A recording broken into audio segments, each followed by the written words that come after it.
3 ans déjà.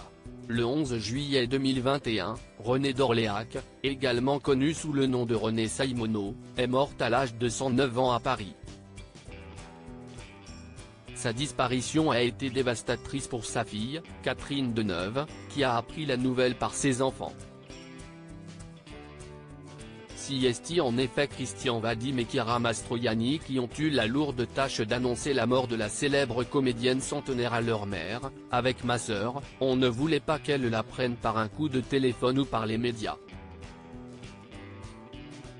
Ce fut un moment terrible, a raconté le fils de Roger Vadim, dans les colonnes de Closer, en novembre 2021. Et d'ajouter, ma mère rentrait de Cannes avec cette joie d'avoir pu présenter son film, qui avait eu de super critiques. Elle était heureuse.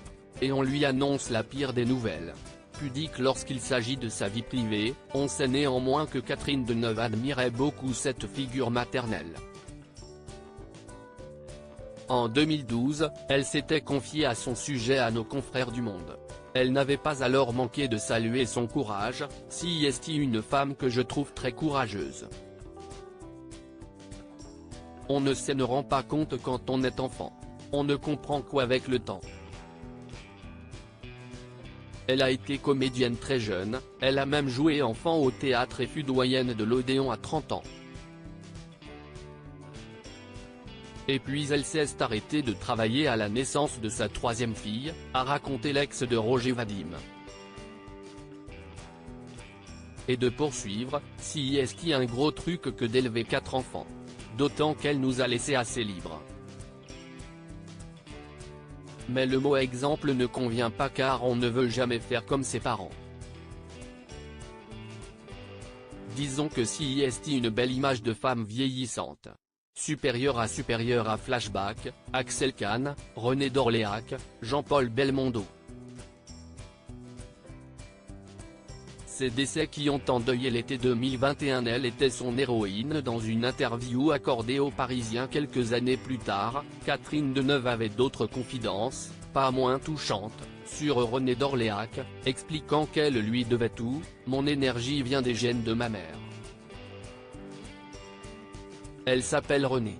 Elle aura 108 ans dans 10 jours. Mes sœurs et moi, nous tenons d'elle, avait-elle confié au Quotidien en septembre 2019, précisant qu'elle avait aussi hérité de son élan vital.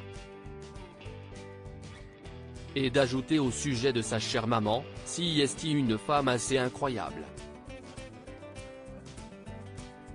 Elle est dans une maison depuis 2 ou 3 ans. En même temps c'est un peu angoissant. Cela paraît quand même très loin dans la vie, 108 ans. Je suis d'autant plus étonné de sa longévité qu'elle n'est pas malade, avait raconté l'actrice, précisant que sa mère conservait une très bonne ouïe et une tête formidable. Et de résumer auprès du Monde, c'est assurément une image très réconfortante de la vieillesse. Crédit photo, Jacques Ovid Borde Moron.